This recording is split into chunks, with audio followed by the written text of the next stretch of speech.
대한민국 교육대전환 윤종훈 TOMAYOUN 김누리 교수 지독한 경쟁의 시대, 뿌리부터 바꿔야 살 수 있다.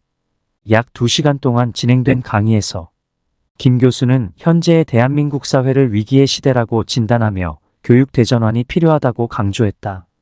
김 교수는 대한민국이 2018년 3050클럽에 가입 선진국들의 수많은 찬사를 받고 최근 100년 동안 가장 나쁜 사례들을 경험하고도 민주화와 산업화를 달성한 나라라면서 식민지, 국민의 아픈 경험을 비롯해 분단의 아픔, 전쟁의 아픔과 연이은 냉전의 시대, 그리고 군사독재 30년의 세월과 민주주의 혁명 등 엄청난 고난과 시련 속에서 이만큼 살 수 있는 나라가 됐는데 우리는 왜 불행한 삶을 계속 살아야 하는가라고 반문했다. 이에 대해 김누리 교수는 대한민국의 교육에서 그 문제를 찾았다.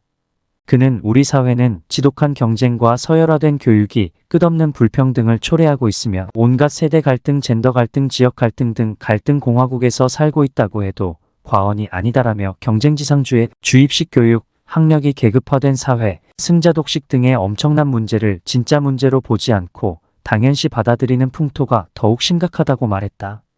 비판 능력과 공감 능력 향상시킬 교육 필요. 이어 경쟁식 교육은 야만적이다라며 저항권 교육 등 비판하는 능력을 키우는 교육과 공감 교육, 그리고 반권 위주의 교육을 통해서 해결해야 한다고 주장했다. 그는 독일 유학의 경험을 바탕으로 우리나라 교육 현실의 문제점과 차이점을 조목조목 지적하기도 했다. 나치 히틀러 시절의 아픔을 경험한 독일은 철저한 과거 청산을 통해 교육 시스템이 모든 문제의 근원이라는 해법으로 뿌리부터 바꿔버린 교육대전환이 실현했기에 오늘의 독일이 존재하는 반면 우리나라의 교육은 식민지 시절 도입된 주입식 서열식 교육에서 한치도 벗어나지 못하는 상황이라는 것. 한편 결의강좌준비위원회 이필립 위원장은 위기의 대한민국에 대한 개조를 어떻게 해야 하는지는 정확한 진단을 통해 알 수 있다. 오늘 김누리 교수의 강좌를 통해 모두가 진정 의미 있는 대한민국을 만들어가는데 작은 혁명을 이룩하면 좋겠다는 축사를 했다. 또 이날 강좌에 참석한 시민 이복원 씨는 이번 강좌를 통해 우리 사회 근본적인 문제를 알게 된 계기가 되었다며 앞으로도 이런 좋은 교육을 기대하며 더 많이 사람들에게 알리고 싶다고 말했다. 한국 사회의 병폐와 교육개혁 최승희. 한국은 불평등을 사랑하는 나라. 교육개혁으로 시민의식 길러야. 한국은 불평등을 사랑하는 나라예요. 불평등을 유지시키는데 동의하고 공정이라는 것을 차별과 불평등을 정당화하는 도구로 쓰죠. 이런 의식은 어디서 길러진 걸까요? 바로 교실입니다. 한국 교실에서 12년간 성실히 교육을 받은 아이는 성숙한 민주주의자가 될까요? 아니면 위험한 파시스트가 될까요? 이날 강연은 지난해 국내 개봉한 미국 영화 커먼 CMON을 함께 관람하고 김 교수의 초청 강연으로 진행됐다. 영화 커먼은 어린이의 삶과 미래에 대해 인터뷰하는 라디오 저널리스트 조니 호아킨 피닉스가 9살, 조카 제시 우디 노먼과 단둘이 지내며 겪게 되는 에피소드를 담아낸 가족 드라마다. 사회는 지옥 낭만적 얘기할 때 아냐? 김 교수는 이 영화를 위험한 영화라며 비판적 시선으로 바라봤다. 미국 사회는 도널드 트럼프 전 대통령 재임 동안 야만 사회로 전락했습니다. 이러한 주제를 잘 다룬 영화가 노매드랜드예요. 미국 사회 중산층의 붕괴를 잘 보여주고 있죠. 영화 커먼은 아이들의 미래를 낭만적으로만 그린 전형적 헐리우드 문법의 영화로 느껴져요. 지금 미국은 이런 낭만적인 얘기를 할 때가 아니에요. 어떤 이야기를 한다는 건 어떤 이야기를 안 한다는 것. 아이의 시각에서 미국 사회의 미래를 얘기하고 있는데 정작 현실에 대한 얘기가 없어요. 지금 미국 사회는 지옥입니다. 이런 사회를 아이들의 시선으로 얘기한다는 건 참혹한 현실을 아주 세련된 방법으로 회피하는 거예요. 그러면서 김 교수는 최근 국제구호단체 옥스팜이 발표한 슈퍼리치의 생존 보고서를 들며 파국에 이른 극단적 부와 빈곤 현실에 대해 설명했다. 이 보고서에 따르면 코로나19가 세계를 휩쓴 2021년 2해 동안 창출된 부의 63%가 상위 1% 슈퍼리치의 몫으로 돌아갔다. 이 기간 하위 90%는 겨우 10%만 차지했다. 가장 위험한 건 그래도 살만하다 식의 긍정적 메시지예요. 계속 이렇게 가도 된다는 거죠. 지금 우리에게 필요한 건 커먼이 아니에요. 이대로 가면 안 됩니다. 바꿔야 해요. 지금 너무 위험한 상황인데 그 중에서도 한국처럼 무감각한 사회가 없어요. 그는 최근 국내와 유럽 선거 아젠다를 비교하며 말을 이어갔다. 유럽에서는 22세기가 오지 않을 것이라는 생각이 지배하고 있어요. 독일 총선에서만 해도 가장 큰 정치적 쟁점은 생태 기후변화 문제였습니다. 전체 정치 아젠다의 46%를 차지했다고 합니다. 그런데 한국은 어떤가요? 지난해 3월 대선만 해도 어때요? 절박한 경고음 속에서도 환경, 기후변화 문제는 대선 후보 TV 토론회에서 제대로 다뤄진 적 없어요. 누가 더 나쁜 짓을 많이 했는지가 핵심 쟁점이었죠. 사회가 당면한 4가지 파국. 김 교수는 대한민국 사회가 4가지 파국에 이르렀다며 경고했다. 앞서 강조한 생태적 파국뿐만 아니라 전쟁 파국, 사회적 파국, 교육적 파국이 그것이다. 그는 2017년 9월 독일에 머무르며 접한 일촉즉발의 한반도 전쟁 위기 분위기와 달리 국내에선 포털 사이트 인기 검색어에 스포츠 스타 연예인 이슈가 올랐던 경험을 언급하며 한국인의 전쟁 불감증을 염려했다. 독일 국영방송에서 전쟁 임박을 첫 번째 톱뉴스로 방송하고 동북아 전문가들의 특별 대담이 열렸어요. 현지 유력지인 프랑크푸르트 알게마인의 차이퉁에선 전쟁 직전이라고 일면에 나고요. 독일이 호들갑을 떤 걸까요? 아니면 우리가 냄비 속 개구리였을까요? 그는 지난해 10월 쓴 칼럼 북한 핵무기보다 더 위험한 것에서 이렇게 썼다. 당시 주한미군 사령관이었던 빈센트 브룩스는 전쟁에 가까워진 상태였습니다. 미국은 군사적으로 모든 선택지를 검토했다고 회고했고 미군 합참의장 출신 마이클 멀리는 2017년 말 한 방송에 나와 미국과 북한 사이에 핵전쟁이 가까워졌다고 경고했다. 이게 지금 우리의 현실입니다. 아이들에게 지금의 우리 세대가 해야 할 가장 중요한 일은 한반도를 둘러싼 동북아에서 영구 평화체제를 구축하는 일일 것입니다. 사회적 파국에 대한 이야기는 불평등을 사랑하는 나라라는 다소 충격적인 말로 시작했다. 세계 가치관 조사를 보면 소득이 더 평등해야 한다고 생각하는가 아니면 더 차이가 나야 한다고 생각하는가 하는 물음에 불평등을 선호한다고 답한 한국인은 2014년 무려 59%였으며 2020년에는 66%로 더 늘어났다.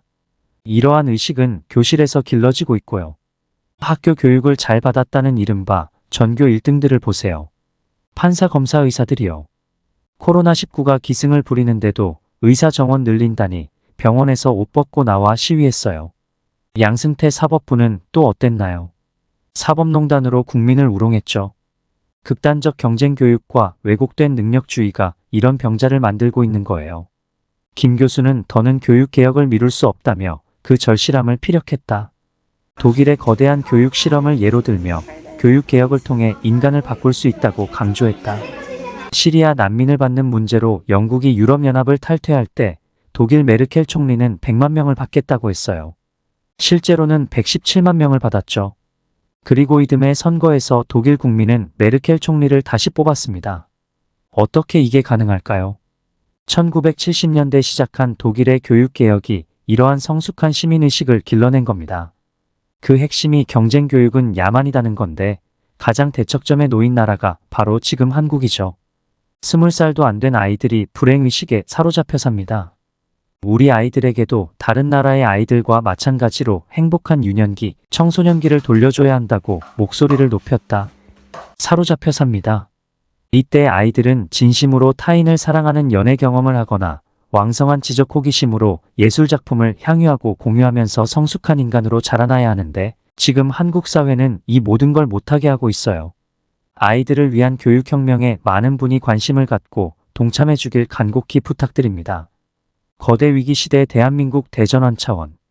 먼저 김누리 교수는 윤석열 정부 들어 거대한 퇴행의 시대가 시작됐다며 민주주의가 너무나 급격하게 후퇴하고 있다고 비판했다. 군사독재 이후 자본독재로 신음하던 우리 사회가 이젠 검찰독재에까지 시달리고 있다는 것이다. 그러면서 민중, 다중의 지배가 민주주의의 원래 뜻인데 시험 좀 잘 본 사람들이 모여서 나라를 지배하고 있다. 정말 터무니없는 일이라고 목소리를 높였다. 이어 김 교수는 3가지의 부활로 대한민국이 다시 위기에 빠졌다며 수구의 부활, 신자유주의의 부활, 냉전의 부활을 짚었다. 먼저 수구의 부활은 민주당도 국제적 수준에서 보면 상당히 보수적인데 수구라 불릴 만한 국민의힘의 부활이라는 설명. 그는 국민의힘은 보수로 부르기 힘든 그저 기득권을 수호하려는 집단이라고 평가절하하며 민주당에 대해서도 진정한 보수가 되어 수구를 퇴출해내고 진보가 설 자리를 만들었어야 했는데 그러지 않았다고 책임을 추궁했다. 또 신자유주의로 인해 인류는 그동안 경험해보지 못했던 최악의 불평등을 겪었다. 이제 모든 나라가 그것을 반성하고 새롭게 나아가려 하고 있는데 한국에서만 오히려 신자유주의로 회귀하고 있다.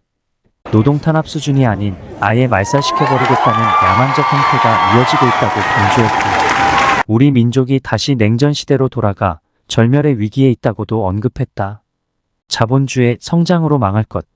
남북미 동맹 현실화해야. 김 교수는 또 현 시대를 거대 위기의 시대로 규정하며 생태적 파국, 정치적 파국, 사회적 파국, 교육적 파국을 맞이했다고 진단했다. 먼저 이미 유럽에서는 22세기는 오지 않고 현생 인류가 마지막이라는 인식이 지배적이라며 생태적 파국을 이야기했다. 그러나 우리 한국에서는 대통령 선거에서도 환경 문제가 다뤄지지 않고 환경, 파괴적 소비 이데올로기에 사로잡혀 있다고 비판했다. 이어 자본주의는 가장 큰 장점인 성장 때문에 끝나게 되어 있다고 예측하며 인류가 기원 후 1800년 동안 5배 발전했지만 이후 지금까지 200년간 100배 발전했다. 그만큼 자연을 파괴하며 성장해온 것이라고 지적했다. 그러면서 우리가 살기 위해서는 자본주의 이전 삶의 방식을 복원하는 수밖에 없다며 조천호 교수의 말처럼 개인의 실천들만으로는 한계가 있다. 의회를 장악해 법과 제도를 바꿔야 한다고 주장했다. 다음으로는 정치적 파국을 이야기하며 한반도는 밖에서 볼 때 전쟁이 나지 않는 것이 신기한 나라라고 말했다. 또 북한의 핵무기보다 더 위험한 것은 우리의 전쟁 불감증이라며 2017년 9월 전쟁이 임박했었음에도 우리나라는 유현진 등판, 소유진, 셋째 임신 소식에 더 관심이 많았다고 안타까워했다. 이어 남북미 동맹을 이야기한 빈센트 브룩스 전 주한미군 사령관의 말을 주목하며 이를 현실로 만들기 위해 노력해야 한다고 발언했다. 김 교수는 이어 우리는 사회라고 부르기도 힘든 수준의 나라에서 살고 있다며 사실 한국은 밖에서 보면 대단한 나라가 맞다. 그러나 그 안은 어떤가? 자살률, 노인빈곤율 세계 1위의 불명예를 쓰고 있다고 꼬집었다. 그러면서 한국은 전 세계에서 가장 불평등한 나라라며 공정은 신자유주의가 만든 최악의 허상이다. 기울어진 운동장에서 공정하면 누가 이기겠냐고 한국 사회를 지배하는 공정 논쟁에 직격탄을 날렸다. 마지막으로 교육적 파국을 언급하며 한국의 교육은 교육이 아니다. 이런 교육은 안 받는 게 오히려 좋다고 말했다. 그는 교실이 전쟁터가 되었고 거기서 살아남은 아이들은 결국 오만해진다. 한국처럼 엘리트들이 오만한 나라가 없다고 강조하며 글 한 줄 쓰지 않고 대학에 가는 것은 말이 안 된다. 어떻게 한 줄도 자기 생각을 쓸 줄 모르면서 똑똑하다고 이야기할 수 있겠느냐고. 한국의 교육과 입시를 비판했다. 우리의 불행은 당연하지 않습니다. 김누리. 우리는 광장에서 민주주의자 없는 민주주의는 없다는 것을 배웠다. 민주주의는 민주주의자들의 연합체이다. 그렇기에 민주주의는 단지 정체 제도의 문제가 아니라 삶의 태도의 문제이다. 타인을 배려하고 존중하며 약자와 공감하고 연대하며 불의에 분노하고 부당한 권력에 저항하는 태도. 마이너스 이러한 심정을 내면화한 민주주의자를 길러내지 못하는 한 제도로서의 민주주의는 언제라도 독재의 야만으로 추락할 수 있다. 이것이 광장의 촛불이 내 마음속에서 우리의 삶 속에서 다시 타올라야 하는 이유다. 34-35쪽. 세계에서 우리나라처럼 정부가 교육을 방임하고 있는 나라는 없습니다. 대학의 87%가 사립대학이고 중, 고등학교도 사립학교가 많습니다. 물론 한국의 이런 기형적인 교육체제는 불가피한 측면이 있습니다. 우리 현대사회 비극 때문이죠. 식민 지배에서 갓 독립한 국가로서 대한민국은 열악한 재정 상태에서 출발했고 나라가 가난하다 보니 교육비를 감당하기 어려웠던 것입니다. 그래서 각 지역의 유지들이 교육 사업을 떠맡게 되었고 정부는 이들에게 토지개혁 과정 등의 많은 혜택을 주었죠. 이 때문에 해방 직후 사립학교들이 우후죽순처럼 생겨났습니다. 하지만 지금 우리나라는 세계에서 가장 잘 사는 나라들 중 하나가 되었습니다. 세계에서 7번째로 30-50 클럽에 들어간 나라이고 경제 규모가 세계 10위권에 드는 나라입니다. 그럼에도 불구하고 여전히 국가가 교육에 대한 책임을 방기한 채 사립학교 체제를 유지하고 있다는 것은 정말이지 직무유기입니다. 이제는 대학교까지 학비를 모두 없애야 합니다. 독일은 전후의 배상금 지불까지 포함해서 그야말로 재정적 파산이 난 나라였습니다. 의지만 있으면 대학까지 무상교육을 실시할 수 있다는 것을 보여준 역사적 사례인 거지요. 64-65쪽. 독일의 비판교육은 비판적 사유 능력을 기르는 것을 목표로 삼기 때문에 학생에 대한 평가 방식도 우리와는 상이합니다. 우리처럼 사지선다, 오지선다 하는 선다형 문제는 전혀 없고 단순한 지식을 묻는 단답형 문제도 거의 없습니다. 이런 식의 평가 방식 자체가 반교육적이라고 생각하는 거지요. 선대형 문제는 모르고도 맞출 수 있다는 점에서 교육적이라기보다는 사기에 가깝다고 봅니다. 단순한 지식을 묻는 것을 위험하다고 여깁니다. 그것은 주입식 교육에 상응하는 평가 방식이고 주입식 교육은 파시스트 교육의 전형이기 때문입니다. 사실 모든 지배하는 지식은 지배하는 자의 지식이라고 보기 때문에 지식 그 자체보다는 특정 지식이 지배적인 지식이 된 경로를 파악하는 것이 더 중요하다고 보는 것이지요. 그래서 독일 아이들은 아주 어린 나이부터, 그러니까 글자를 떼우치기 시작할 부렵부터 자기 생각을 글로 쓰는 교육을 받습니다. 국어 교과서를 예로 들었지만 정답을 고르는 것이 아니라 자신의 해석을 논리적으로 표현하는 훈련을 하는 것이죠. 문학작품을 쓴 작가가 어떤 시대에, 어떤 환경에서, 어떤 의도로 그런 작품을 썼는지, 텍스트를 둘러싼 콘텍스트 즉 맥락을 이해하고 그것을 바탕으로 작가의 의도를 파악하며 이에 대해 자신의 비판적 견해를 표명하도록 가르치는 것입니다. 69쪽. 이처럼 박정희는 베트남 전쟁 파병을 통해 한국을 68혁명의 영향으로부터 완전히 유리된 예외국가로 만든 장본인일 뿐만 아니라 지역 감정을 조장하여 한국 민주주의를 근본적으로 왜곡시킨 인물입니다. 그 밖에도 그는 강남 개발을 통해 정치자금을 축적하여 한국을 부동산 공다국으로 만든 원조투기꾼이자 일본군 장교 출신으로 대통령에 오름으로써 한국을 과거 청산이 없는 나라로 만든 친일파이고 민주주의를 유린한 군사 쿠데타를 통해 30년간 지속된 군사독재 시대의 문을 연 독재자였습니다. 94쪽. 사실 역사를 돌아보면 인류의 역사는 해방의 역사였고 모든 해방은 자기 해방이었습니다. 흑인 해방은 흑인이 이룬 것이고 여성 해방은 여성이 거둔 것입니다. 당시 프랑스에서는 학생이 자신을 해방시킨 것이죠. 지금 우리의 현실을 보면 어른들이 단합해서 학생들을 노예 상태로 묶어놓고 있는 형국입니다. 저는 학생들이 우리 사회의 마지막 노예라고 생각합니다. 유럽과는 달리 아직도 해방되지 않은 노예이지요. 그래서 어른 학생들을 볼 때마다 미안한 마음을 떨칠 수 없습니다. 이제 한국의 청소년들도 자신의 노예 상태에 대해 정치적 자각을 해야 하고 자신들을 옥죄고 길들이는 학벌 사회에 저항해야 합니다. 162쪽. 한국의 엄청난 불평등과 실업 문제 때문에 지옥으로 치닫는 것은 자유시장 경제의 필연적인 결과이지 특정 정부의 정책 실패 때문이 아닙니다. 일반적으로 자본주의는 58%의 실업을 내장하고 있는 시스템이라고 보고 있습니다. 다시 말하자면 실업 문제는 자본주의라는 상당히 효율적인 시스템을 활용하기 위한 일종의 비용, 대가라고 보아야 한다는 것이죠. 167쪽. 보수양당제에서는 어느 정당이 집권한다 해도 본질적인 사회적 문제는 해결되지 않습니다. 그러니 경제적 양극화, 사회적 불평등, 고용 불안, 사회적 차별 등의 문제는 풀리지 않고 사회복지 수준도 개선되지 않습니다. 정권이 바뀐다 해도 사회가 변화하지 않기 때문에 국민들 사이에서 정치에 대한 무관심과 혐오의 정서가 퍼져나가는 것입니다.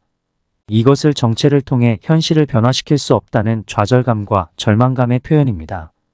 미국과 한국에서 나타나는 낮은 투표율은 정체의 위기, 민주주의의 위기를 단적으로 보여주는 것입니다. 정치를 통해 사회적 문제를 이성적으로 풀어낼 수 있는 정치가 마비된 사회에서 그 많은 사회적 좌절과 절망은 어디에서 출구를 찾을까요? 어린 절망적인 사회에서 번성하는 것이 바로 종교입니다. 198-190쪽. 정확히 말하자면 문 대통령은 이렇게 표현했죠. 남한과 북한은 함께 살든 따로 살든 서로 평화롭게 공동 번영하는 관계가 되어야 한다. 대통령의 이 말은 굉장히 중요한 의미를 갖습니다. 함께 살든 따로 살든이라는 말은 곧 따로 살 수도 있다는 말이고 이는 통일을 하지 않을 수도 있다는 뜻이지요. 대통령의 핵임은 평화가 통일보다 우선한다는 것입니다. 198-199. 늦게 오는 자는 삶이 벌한다. 지금 개혁을 하지 않는 자는 벌을 받을 것. 207조. 한반도 통일과 관련하여 남북이 현재 직면하고 있는 핵심적인 문제는 두 가지입니다. 북한의 권위주의적 사회주의를 어떻게 민주화할 것인가? 남한의 약탈적 자본주의를 어떻게 인간화할 것인가? 이 두 개의 문제를 동시에 해결하는 것이 바로 통일사회가 가야 할 길입니다. 다시 강조하자면 지금 우리에게 시급한 것은 통일을 이루는 것이 아니라 분단체제를 해소하는 것입니다. 이때 가장 중요한 문제는 한반도에서 전쟁은 절대 안 된다라는 공동의 인식입니다. 243조.